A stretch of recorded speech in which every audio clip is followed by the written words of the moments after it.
The Harlem Renaissance, a vibrant explosion of Black culture, art, music, and literature. But beneath its brilliance lies a more provocative side that shocked society's very foundations. It wasn't just about artistic expression, it was a cultural rebellion. Today, we explore the scandalous side of the Harlem Renaissance, a time when artists, musicians, and thinkers openly defied the status quo. The Harlem Renaissance, often seen as the golden age of Black artistic achievement, began as a response to centuries of oppression. The artistic movement that ignited in Harlem was not just a celebration, it was a revolt.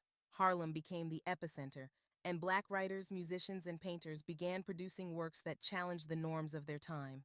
But it wasn't all about creating beautiful art. It was about demanding a new cultural narrative, one that resisted the traditions imposed by white America.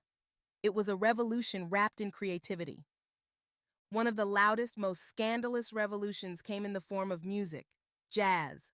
The birth of jazz was a revolt in itself. The sound was unrestrained, rebellious, and frankly, scandalous to conservative ears. The unpredictable rhythms, spontaneous improvisation, and deep emotional intensity were far removed from the polished, controlled music favored by the mainstream. Harlem's jazz clubs, like the Cotton Club and the Apollo Theater, became sanctuaries for this bold new sound. And it wasn't just the music that caused a stir. These clubs were speakeasies operating in secret during Prohibition. Jazz, alcohol, and illicit fun. This was the soundtrack of rebellion. But the revolution wasn't only heard, it was read. Writers like Langston Hughes, Zora Neale Hurston, and Claude McKay pushed boundaries with their words. They didn't just write about life, they wrote about a new world order for Black Americans, one in which they no longer accepted oppression. Their writing rejected the notion that Black lives were subservient or inferior. They were demanding recognition, pride, and autonomy.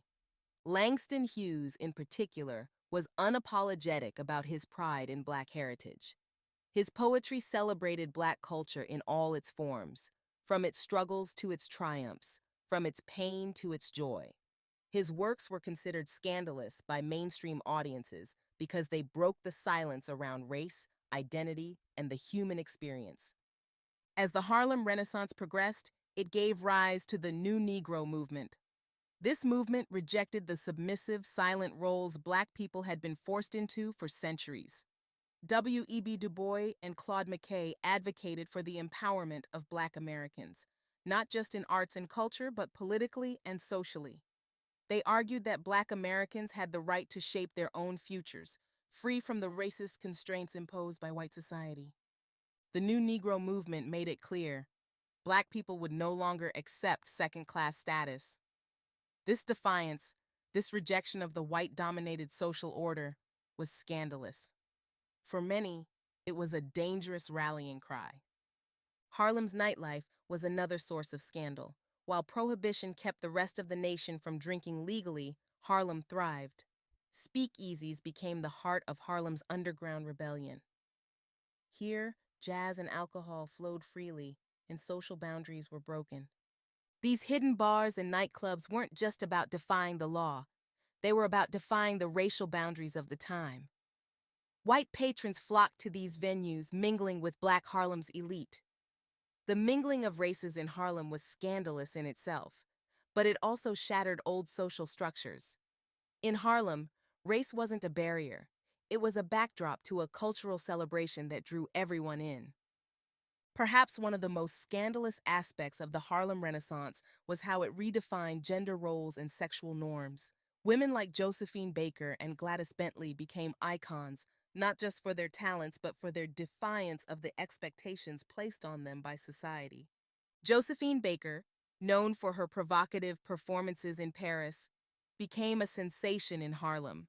She famously performed in a skirt made of bananas, dancing with sensuality and confidence, turning the stage into her own personal revolution. Her boldness scandalized conservative society, but she paved the way for future generations of artists to embrace their sexuality unapologetically. Gladys Bentley, a blues singer, was another icon of sexual liberation. Bentley openly dressed in men's clothing and was proud of her sexual identity, performing in ways that defied expectations. Her performances shocked audiences, but they also celebrated Black womanhood on her own terms. While the Harlem Renaissance was rooted in Black creativity, it was also deeply entangled with white patronage. Many of Harlem's greatest artists and intellectuals relied on the financial support of white patrons, which created a sense of tension. Was this true independence? Or were these artists still beholden to the system they were trying to dismantle? For some, the involvement of white patrons was a scandal in itself. It raised the question of whether these artists could fully break free from the constraints of white dominance, or whether their success was still tied to the very people they sought to challenge. Despite the scandals, the Harlem Renaissance left an indelible mark on American culture. It was the first time in history that Black culture was seen as not only relevant, but vital to the American narrative.